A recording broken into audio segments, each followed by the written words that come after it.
Hollywood অভিনেতা James Woods, যিনি ফিলিস্তিনিদের বিরুদ্ধে সহিংস মন্তব্যের জন্য পরিচিত, সম্প্রতি লস অ্যাঞ্জেলেসের ভয়াবহ দাবানলে তার বিলাসবহুল ম্যানশন হারিয়েছেন।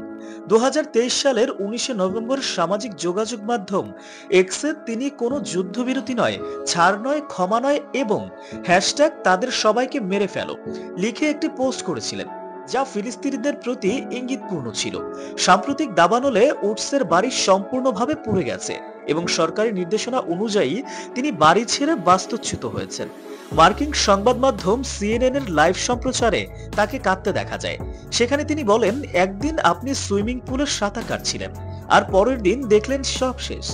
উডসের এই পরিস্থিতি সামাজিক যোগাযোগ মাধ্যমে ব্যাপক প্রতিক্রিয়া সৃষ্টি করেছে। ফিলিস্তিনিদের সমর্থকরা তার কান্নার ভিডিও শেয়ার করে উল্লেখ করেছেন যে অন্যের ক্ষতি কামনা করতে গিয়ে তিনি নিজেই নিঃস্ব হয়েছেন। ফিলিস্তিনের প্রখ্যাত কবি মুসাব আবু তোহা সামাজিক মাধ্যম এক্সে উডসকে ইঙ্গিত করে লিখেছেন, তোমার কত বড় সাহস, এখন টিভিতে গিয়ে কান্নাকাটি করছো। 2023 সালের 28শে অক্টোবর যখন আমার বাড়িতে বোমাবর্ষণ করা হয়, তখন আমার কোনো ঘর বা নিরাপদ আশ্রয় ছিল না। আমি এখনো বাড়ির ধ্বংসাবশেষে ফিরতে পারিনি, কারণ আমার শহর এখন দখলদারদের হাতে। এছাড়া জলবায়ু পরিবর্তনের বিরূপ প্রভাব নিয়ে সন্দেহ প্রকাশ করা উডসের দাবানলে বাড়ি হারানোর বিষয়টিও নেটিজেনদের মধ্যে আলোচনা সৃষ্টি করেছে।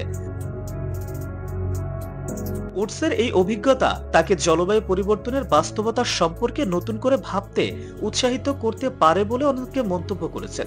উল্লেখ্য, লস অ্যাঞ্জেলেসের সাম্প্রতিক দাবানলে উডস ছাড়াও আরো অনেক হলিউড তারকা তাদের বাড়িঘর হারিয়েছেন। অভিনেতা Anthony Hopkins, Paris Hilton, Mandy Moore, Billy Crystal সহ আরো অনেকের বাড়ি পুড়ে গেছে। এই দাবানল লস অ্যাঞ্জেলেসের পূর্বাঞ্চল ও পশ্চিমাঞ্চলে ছড়িয়ে পড়েছে এবং এখন পর্যন্ত নিয়ন্ত্রণে আনা সম্ভব হয়নি। এই পরিস্থিতি আমাদের স্মরণ করিয়ে দেয় যে ঘৃণা ও সহিংসতার আহ্বান কখনোই কল্যাণ বয়ে আনে না।